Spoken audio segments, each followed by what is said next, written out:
வாங்க நம்ம பாருங்கள், உரம் போட்ட பிறகு பாருங்கள் செடியில் எப்படி கொத்து கொத்தாக பூ வர ஆரம்பிச்சிச்சு பாருங்கள். நல்லா எப்படி வந்திருக்கு பாருங்கள். மொட்டு நல்லா பிச்சு கட்டிட்டு வந்திருக்கு பாருங்கள்.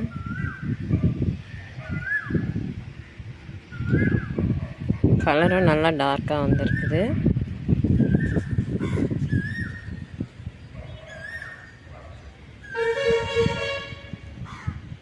செடி நிறைய பூ வர ஆரம்பிச்சிடுது பாருங்கள். உரம் வந்து நம்ம நல்லா வேப்பம் புண்ணாக்கெல்லாம் நிறைய போட்டோம்னா செடி நிறைய பூ வர ஆரம்பிச்சிடுதுங்க.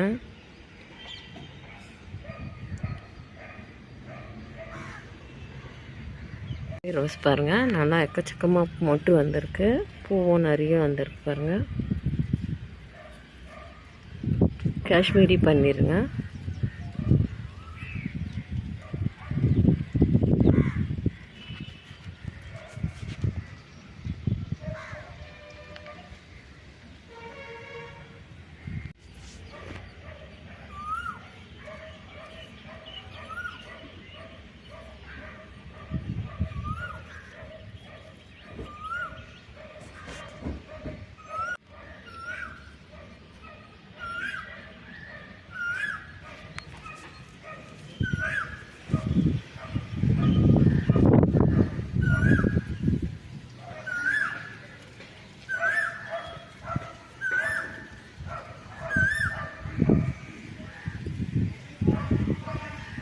மொட்டு பாருங்கள் எப்படி நல்லா பெரிய சைஸில் வந்திருக்கு.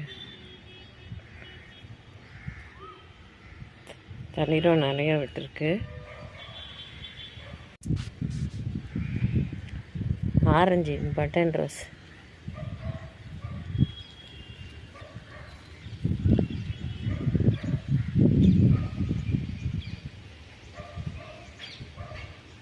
நல்லா காஞ்ச மாதிரி இருந்தது செடி.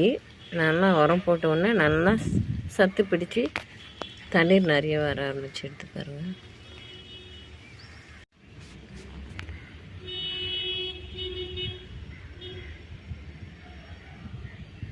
ஜாதி மல்லி செடியிலையும் நல்லா உரம் போட்ட பிறகு பூக்கள் நிறைய வர ஆரம்பிச்சிடுதுங்க. மொட்டும் நிறைய இருக்குது, வந்திருக்கு. லாஸ்ட் டைம் நல்லா கொடை மாதிரி வந்துடுது, கொஞ்சம் ஸ்ட்ரென்த்து குறைஞ்சதுனால என்னமோ டல்லாகிடுது. இப்போ உரம் போட்ட பிறகு மறுபடியும் நல்லா மொட்டெல்லாம் வர ஆரம்பிச்சிருக்குது.